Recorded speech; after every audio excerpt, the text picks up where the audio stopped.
आज हरियाणा प्रदेश में लोकसभा चुनाव के लिए छठे चरण की वोटिंग की जा रही है। ऐसे में कुरुक्षेत्र लोकसभा सीट पर मतदाताओं का जोश बरकरार है। सुबह 7 बजे से आरंभ हुई वोटिंग प्रक्रिया में लोग बढ़ चढ़कर मतदान कर रहे हैं। सभी मतदान केंद्रों पर वोट डालने आए मतदाताओं की लंबी लंबी लाइन देखी जा रही है। मतदाताओं की इन्हीं लंबी लाइनों और भीड़ के बीच भाजपा प्रत्याशी नवीन जिंदल भी अपना वोट डालने अपनी पत्नी श्रीमती शालू जिंदल के साथ Thanesar polling booth number 66 Geeta Niketan Vidyalaya Mohan नगर में पहुंचे, जहां लगी लंबी लंबी लाइनों के बीच अन्य मतदाताओं के साथ खड़े होकर उन्होंने आम नागरिक की तरह अपने मताधिकार का प्रयोग किया। इस दौरान मतदान केंद्र आए वहां मौजूद लोगों ने उन्हें कहा कि वो पहले जाकर मतदान कर सकते हैं, लेकिन नवीन जिंदल ने अपनी पत्नी के साथ अपनी बारी का इंतजार किया और उसके बाद उन्होंने मतदान किया। भाजपा प्रत्याशी नवीन जिंदल ने बूथ नंबर 66 पर पत्नी शालू जिंदल के साथ वोट डालने के लिए करीब 45 मिनट लाइन में लगकर अपनी बारी का इंतजार किया और अपनी बारी आने पर मतदान किया।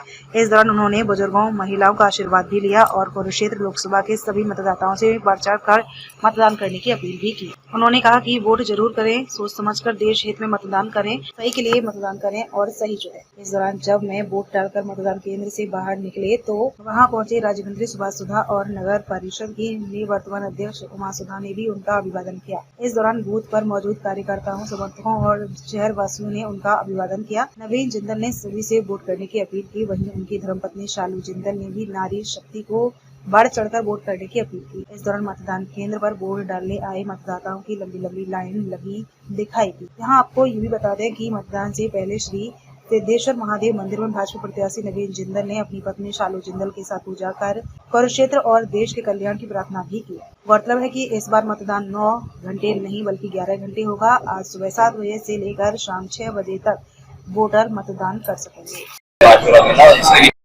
कुरुक्षेत्र संसदीय क्षेत्र की जनता का, हरियाणा की जनता का मैं बहुत आभारी हूँ।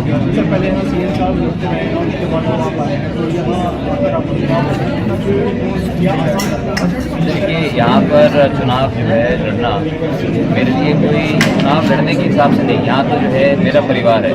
सब लोगों से, यहाँ से 30 साल से हमारा लोगों से रिश्ता है और 10 साल मुझे यहाँ के लोगों की सेवा करने का मुझे मौका मिला।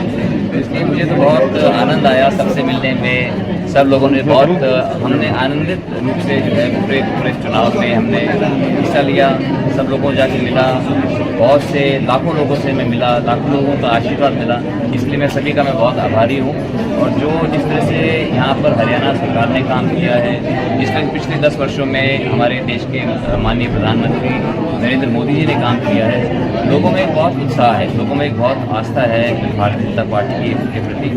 और यहाँ से जैसे आपने कहा कि हमारे जो मुख्यमंत्री हैं नायब सैनी जी, वो पहले कुरुक्षेत्र संसदीय क्षेत्र के सांसद थे, उसका भी जो है मुझे बहुत लाभ मिला है। उन्होंने मेरे लिए बहुत प्रचार किया और वो जो है लोग उनको बहुत पसंद करते हैं, उसका भी मुझे बहुत आशीर्वाद मिल रहा है। सर, जो यहाँ पे मतदाता हैं और जो यहाँ के निवासी हैं काम सॉल्व कर रहे हैं, तो इसलिए वोटिंग का सिलसिला जारी है, तो आपको क्या 400 पार का जो वादा है बीजेपी का, वो लगता है कि पूरा होगा? देखिए, भारतीय जनता पार्टी जो है बहुत एक बड़े मेजॉरिटी से दोबारा सरकार बनाएगी। तीसरी बार हमारे माननीय प्रधानमंत्री नरेंद्र मोदी जी प्रधानमंत्री बनेंगे और इस बार जो है जो उन्होंने संकल्प लिया है कि अपने देश को एक विकसित राष्ट्र बनाना है, उसके लिए हम सबको काम करना है। तो मैं आपके माध्यम से, मैं आपके दर्शकों सभी को मैं ये आग्रह करना चाहूँगा कि वो बढ़ चढ़कर ये इस प्रजातंत्र के महापर्व पर अपना योगदान करें और मतदान के अधिकार का उपयोग करें। ये बहुत ही आवश्यक है और मुझे पूरा विश्वास है कि हरियाणा के अंदर, हरियाणा की जनता बहुत ही जागरूक है। और आप देखेंगे कि हरियाणा में बाकी पूरे देश के मुकाबले हरियाणा के अंदर मतदान बहुत अधिक होगा। है कि सबको इस्तेमाल करना चाहिए, क्योंकि हम चाहते हैं कि बहुत ही विकसित कुरुक्षेत्र बने। उसके लिए ये बहुत सूझ कर हमें इस्तेमाल करना चाहिए और मैंने भी आज किया है। मुझे बहुत